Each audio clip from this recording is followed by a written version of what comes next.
omelette.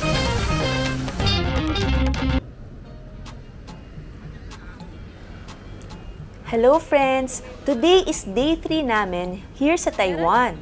And our first stop is here sa Sun Yat-sen Memorial Hall. How to get here?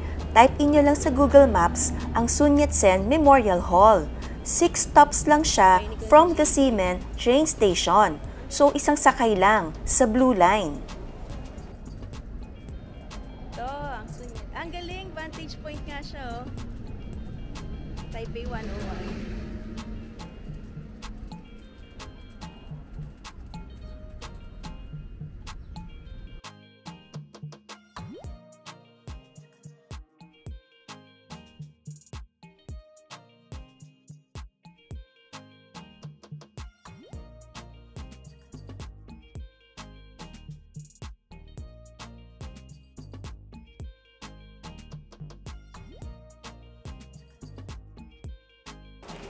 The Sun Yat-sen Memorial Hall was built in commemoration of Dr. Sun Yat-sen.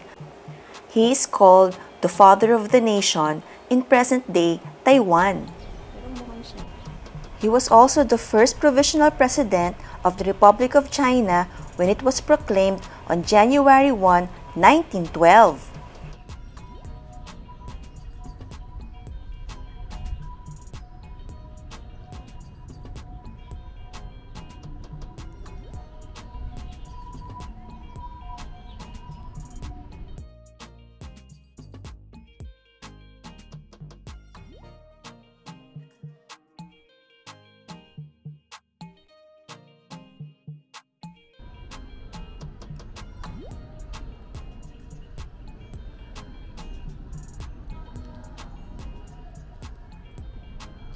Mainit ngayon sa Taiwan, guys, pero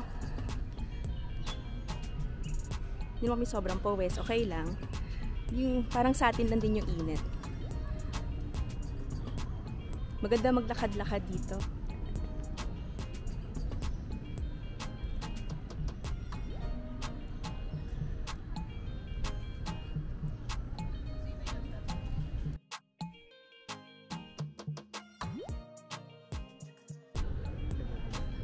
Pwede. Ang no is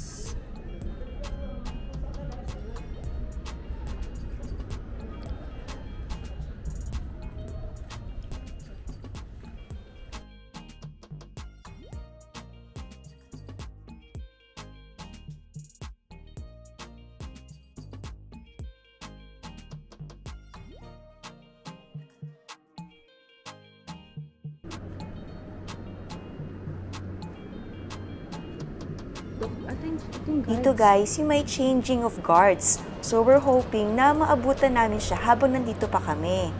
So makikita nyo, yung malaking monument dito ni Dr. Sun Yat-sen is the bigger version of yung nasa labas ng Memorial Hall.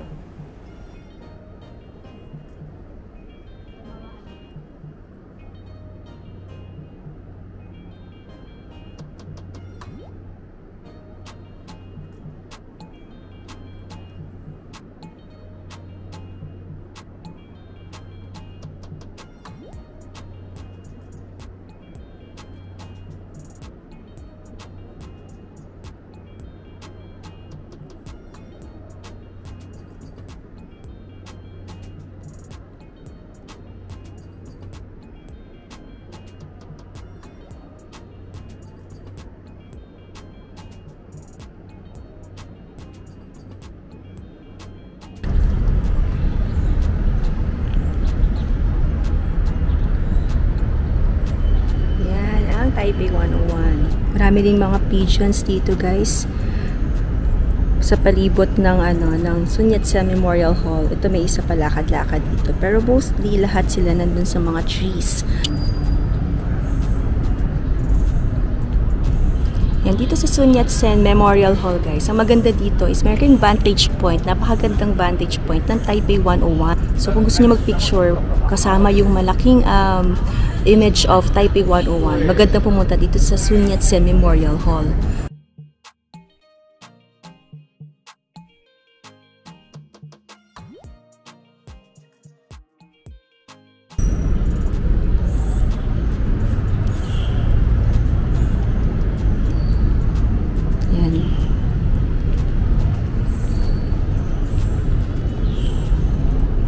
Ito yung entrance sa loob. Makita niyo si Dr. Sun Yat-sen. Yan yung guards.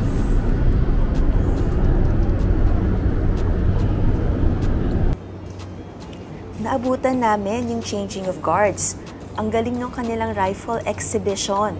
So, nakakatuwa kasi very synchronized yung kanilang mga movements from start to finish hanggang nakapag-change ng guards. The changing of guards lasts for around 7 minutes. Pinili ko lang yung mga para sa akin is highlights nitong changing of guards.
Every hour pala ang changing of guards. Kasi naman, di ba, it would take you a lot of energy and concentration para to be still for an hour.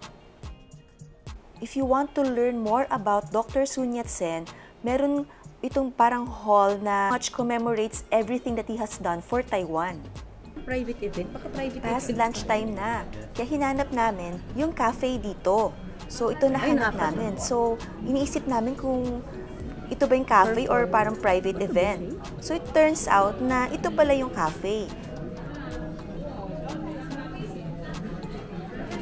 Parang buffet. Hindi masyado. Ubus na rin eh. Pero, buffet pala. Kaso parang paubos na. Kaya, we checked out kung how much. And then, that would be our deciding point. Kung dito ba kami kakain or sa iba na lang. So, medyo pricey. So, we decided na sa iba na lang kami kakain. So, we'll be going to Taipei 101. Ang ganda ng ano. We just had our lunch. So, eto, makit muna kami sa, I think, 3rd level ata to ng Taipei 101.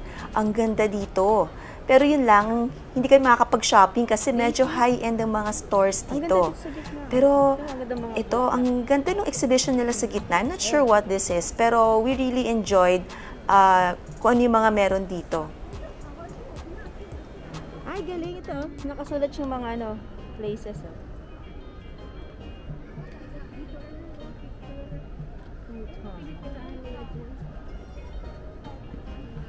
Ay, baka may discount. Ganda sa loob. Ang ganda lang, bagit. Makikita mo yung buong Taiwan. Oo. Picturean ko kayo. Oo.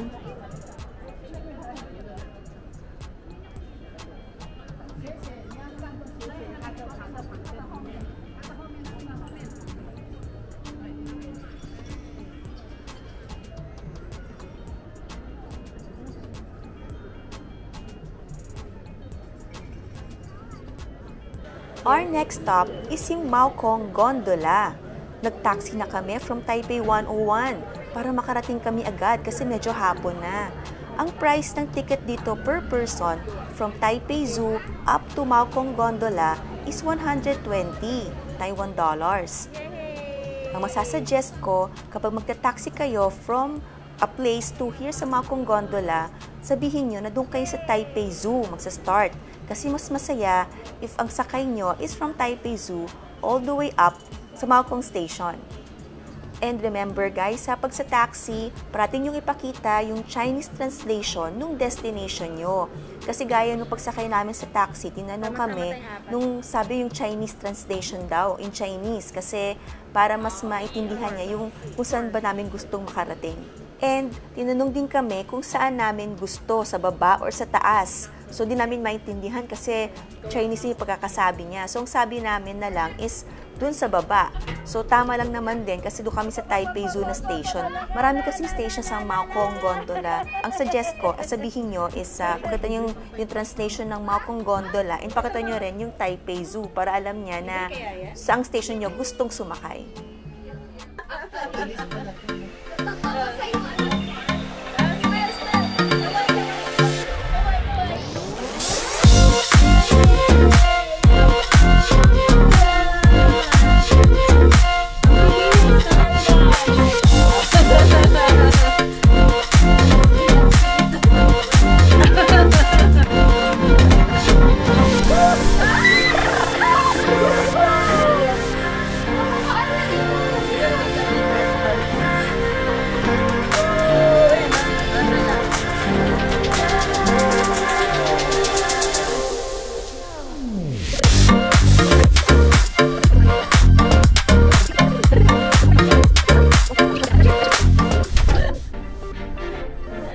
Exciting pero nakakalula. May buhay sa bukas na. Pero saya.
na, Temple Station.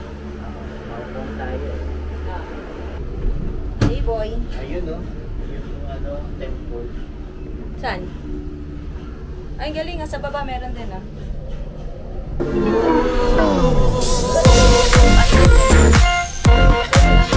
May view din. Ayan ah.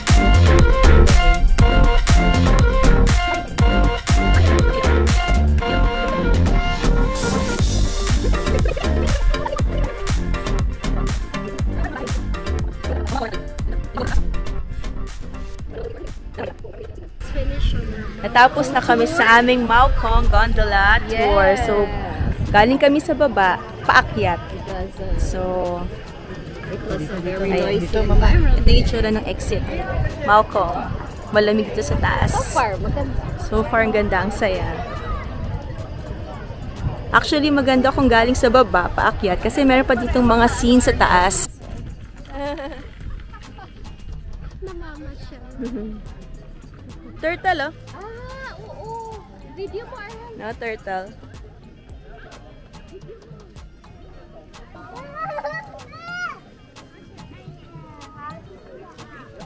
Turtle! Ha?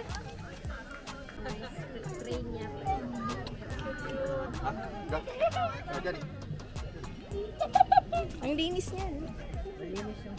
Malinis, parang alaga. Yun po yung mga bata. Ano siya talaga, Arhan?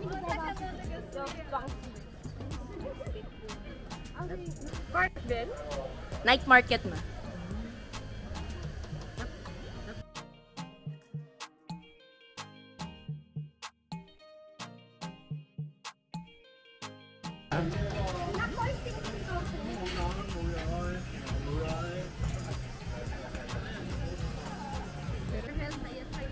Saya man, no? Coke. One squid ball. And you have drinks, Coke, Coca-Cola. Inside. Yes, one.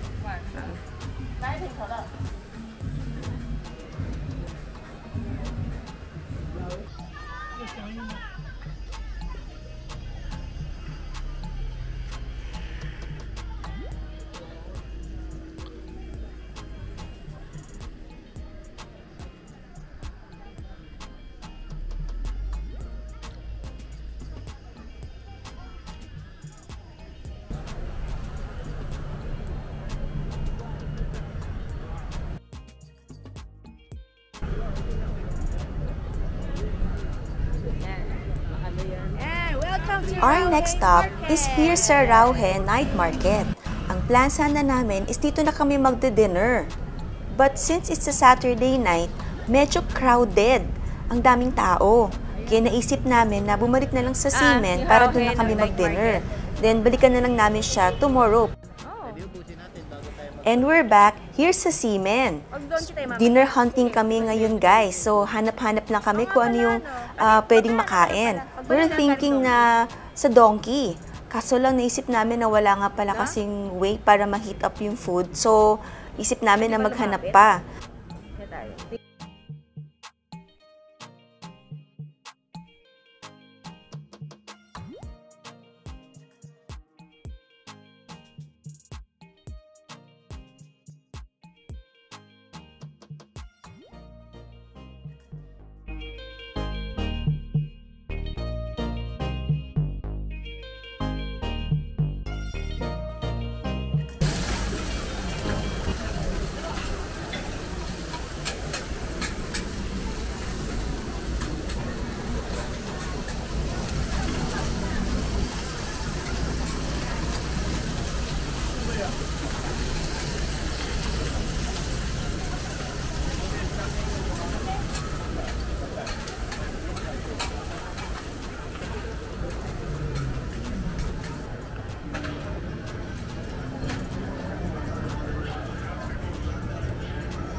Masaya talaga dito sa Seamen Night Market, guys. Kaya nga naisip namin, the next time na babalik kami ng Taiwan, dito kami ulit mabubook sa Seamen. Dito pa din sa Rainbow Hotel. Kasi gitna siya ng lahat. Ayan, no? And even ang daming tao dito sa baba, pag-akit mo naman sa room, parang as if wala lang, hindi naman maingay.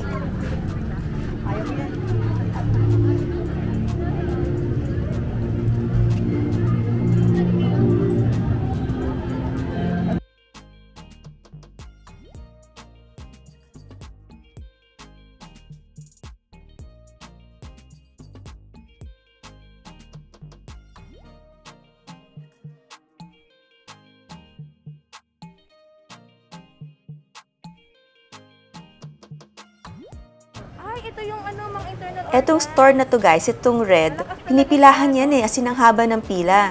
Ang benta nila dyan is panay mga lamang loob. And may mga konting pasalubong din. So kung mahilig kayo sa mga lamang loob, mukhang masarap ang food nila dyan.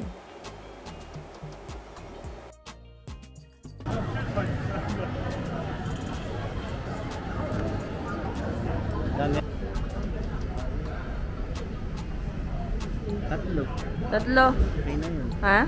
Tatlo. Sige. Pork chop rice. In one each. Modern toilet to. Saan dyan? Sarado na eh. Napunta natin bukas na sa Shilin. No? Yan yung modern toilet. Kaso wala na siya sa Siemens. Sarado na daw. Sa Shilin na lang siya. Meron na branch. Ito lang pala sa likod. Gusto niyo ng pork chop meal na mukhang masarap, mukhang legit na Taiwanese na food. Ito kayo saan? Ito, pangalan to. KMY. KMY.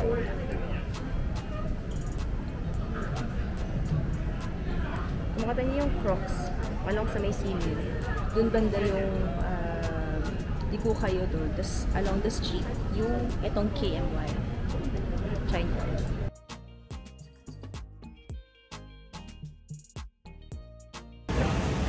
Yan na.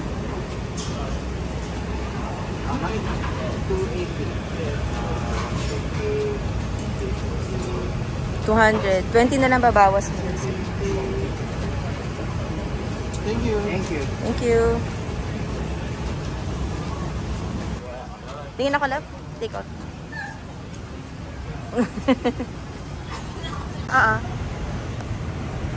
Ng modern toilet. Eto guys, bumalik kami ulit sa Si Fu Tang. Mapapansin nyo, nandito rin kaming nag-take out nung day 1 namin here sa Taiwan. Naging go-to na namin siya guys kasi sure na kami na masarap ang food dito. And pag nagna-night market pala kayo guys, magdala kayo ng eco bag, gaya ng dala ng husband ko.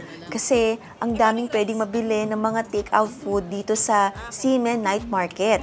Then kami, dinadala na lang namin siya sa room. Then doon na kami kumakain. Effective talaga ang commercial ni Tatang. Ito, ilang days na ako natatakam dito sa Ice Una. Kaya ito, susubukan ko siya ngayon.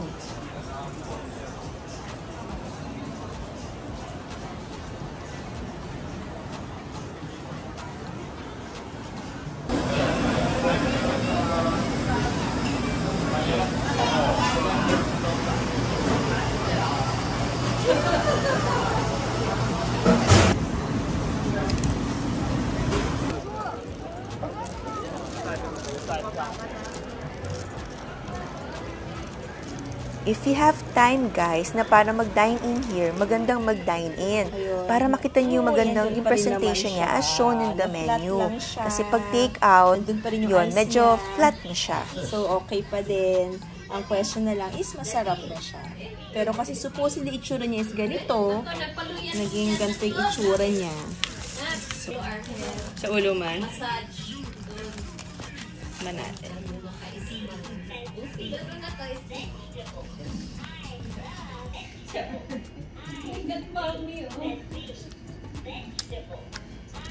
Sarap naman. Ice cream.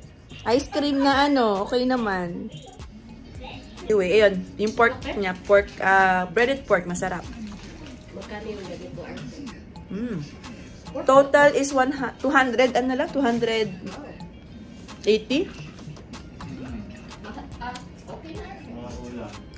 Masarap.